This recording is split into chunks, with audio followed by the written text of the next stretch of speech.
My name's Randy Siebold, Chancellor of Weimar College, and I'm here to introduce you to George Jackson. Dr. Jackson, glad you're here. Good to be here. All right, so we'll just do a little introduction and take a chance to get to know you. You're on campus, and you have, as usual in a small college like Weimar, several hats. So what are some of the things you do around campus? Well, Dean of Student Services, so I deal with a lot of student issues, from finances to other issues they may have. I'm chair of the Health Sciences Department, so we're building up that department in pre-professional health training. What are some of the programs that you have going on there? We have basically a pre-med, pre-dental degree. Also, many pre-physical therapy students are enrolling in that now. So that's a pre-professional degree. Within the department also, we have the massage hydrotherapy program, the one-year certificate. And we're working on developing a nursing program. That we're continuing to work on that and hoping that eventuates in the near future as well. All right, so you're chair of the department, Dean of Student Services, and you actually find time to teach a class or two. Yes. So I teach the first year biology, which is the pre-med biology. That's a full year course. Last year and this year I've taught genetics, cell biology, and working on microbiology. So a lot of the courses involved in the pre-professional degree. So you have a degree in biology, I hope? Marine biology, yes. All right, so you're a marine biologist and you're living... Yes, so I have a bachelor's, Bachelor of Science degree, I have an honors, and then my PhD in marine biology. All right, and you're living in the mountains? And I'm living in the mountains. Well, yeah, but I'm still a marine biologist, right? Just can't get it out of the system. No. All right, so you've always been a teacher. You've just loved this teaching, and is this something new for you? How did you get to Weimar? Yeah, where do you want me to start? Well, you actually started in this area. I started in California. I grew up in California, I don't know, 30 miles away from here or something. Okay. Went to a local Adventist school. When I finished high school, I went to a boarding school here in the Pacific Northwest. I went to Australia and never came back for 27 years. I mean, so, literally. Literally. So I spent time, I did all my undergrad and graduate training in Australia. My wife is Australian. I'm also have dual citizenship now. My 3 children are also half Australian and half American as well. So that was quite a journey in Australia. And then in more recent times, I came back. So you got your degrees in Australia and then spent time, you were a researcher and published a few papers and did a little research. So I was predominantly doing research. I had postdoctoral positions for a number of years. Then I had my longest position was at the University of Tasmania. But I had positions in various places of Australia and New Zealand in universities. And it was research. So my research took me to places like the Falkland Islands, Thailand, back here to North America, conferencing in Japan, England, Scotland, all over the place. So what kind of research did you do? I mean... It was in the field of marine biology. Yeah, for many, many years I studied squid life cycles, a very important part of both in the tropics and the southern oceans. That went on for many years.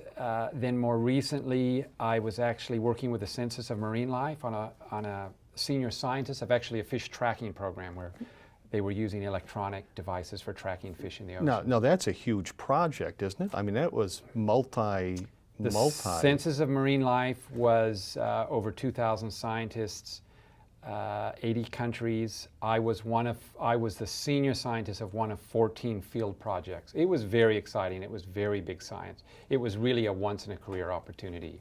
I was based in Canada for that, so I was 2 years in Canada. So you finished that project and came to Weimar? I did. I was still employed by my Australian university while I was working for the Census of Marine Life, but I was based in Canada. And when that started to wind down and that 2-year time wound down, this opportunity came up for Weimar, and I never went back to Australia. We sold our house in Australia, and I never went back to live. And you had this ocean view? We had, custom-built home. We did, and so you... Yeah, 25 acres south of Hobart in a perfect location overlooking the ocean. It was nice, but, you know, God moves on with you and sends you somewhere else eventually. So now you're at Weimar, and what's the passion at Weimar? Why are you here? You had all this traveling all Right. over in Washington D.C. and you're all over the Yeah. place, and Mhm, now that's you're right. what keeps you landed Well, here? I came to the point, there were a couple things. I went to a lot of conferences. Eventually you're at conferences and your colleagues are drinking and all of that stuff. And you begin to ask the question like, what am I doing here anyway? And I was up near probably 100 publications in my work. And so I thought to myself, if I worked really hard for the rest of my career, maybe I'll publish, another 100 publications, maybe another 200 publications. So I'll reach the end of my life and say, so what? And so those sort of thoughts were going through my head. Meanwhile, my children were growing up. My daughter just finished, or is finishing here at the college. My son has just started. We also have a 13-year-old at home. As wonderful as where we lived, as the kids were growing up, there wasn't a great spiritual environment, although it was a wonderful natural environment. So all those things were going through my mind. You know, the whole Weimar thing came across my attention. It's a long story, and I just took a very radical step, which was very out of line to anything I'd done with my career before then. And it's exciting. It's exciting. So now you get, as Dean of Student Services, you get to be involved with these students who are saying, or are struggling, and they're saying, okay, Dr. Jackson, how do I make it here financially? Right. So you have, do you have students like that, or does everyone just come in and just sort of write That's a check probably for it? 90% of the students, Is- right? There's always some that are sort of struggling challenge. financially. Absolutely. So, and I really enjoy that part of the job, is mentoring and talking to the students and being there to just help in any way I can. In the financials, at least we can pray together, because sometimes I just don't have the answers. But you know, somehow most of them work out. So that's been very rewarding, working with many areas of the students' lives. And to be honest with you, sometimes I think maybe I should just go back and be a marine biologist. It'd be a lot easier. But you realize, what's that going to achieve when you're working with these young people? It is an inspiration working with these young people. They are to be having a little bit of an impact on helping to change and develop somebody's life.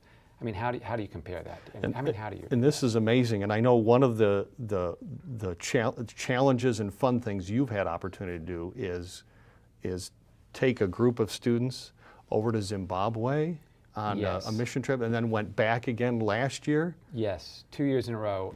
Yeah, again. What kind of things did you do on that project? We were, yeah, they were, that was just incredible. Yeah, we did health expos. We did orphan ministry. The young people were doing meetings. Many of the orphans and young people responded to want baptism. So that really made an impact. We went to a country where people are just in very desperate need, and was able to minister to them in their health, minister to their, their spiritual life, and bring some practical things, or backpacks for the kids and shoes and that sort of thing. That was incredible experiences. Now they want to take me back. One of our students, Michael Lombard, has organized a trip to Dubai. So now we're looking at the Middle East. So I mean, it's exciting here too. I mean, I'm traveling here, but it's not for the selfish reasons and the career moves that I did before. Instead, we're taking young people around the world and making a difference to people in different parts of the world. Well, it seems to me that you just can't help yourself. I mean, you see these projects come up, Right. and Yes. count me in. Yeah. I'm there. Well, you take the students, and it's hard to describe, the bonding and the working together, and we just get to know each other so well. And it's just and my kids have joined me on these trips as well. It's a lot of fun. Yeah, I wouldn't give that up for anything, not even a higher salary. It just isn't worth it. So the joy of being here. So you've talked a little bit about your family. You guys are all here now. And Yes, and that was important for us to be in the spiritual environment here for a young person growing up. I haven't seen anything like it anywhere in the world. I really haven't. As I mentioned, my daughter wants to go to medical school. She's finishing up her degree here. My son is interested in physical therapy. He's just starting, doing very well. He likes doing photography and all the media stuff. And then my wife is still with our 13-year-old at home. And the kids are having a great time. This is just a wonderful, wholesome environment for youth. It really is. It's a great place up in the mountains. Yeah, and it's a beautiful part of the country. I mean, I was a little hesitant. There's a lot more people in the U.S. I kind of got used to the open spaces in Australia and to be able to stand on a beach with nobody else there. In California, it's kind of hard to get to the beach sometimes, but that's okay. You we're- go where God sends you. And God sent you here, and we're really thankful you're here, and really appreciate you coming, taking some time. Thank you for joining us and spending a few moments and meeting Dr. George Jackson. Good to be here.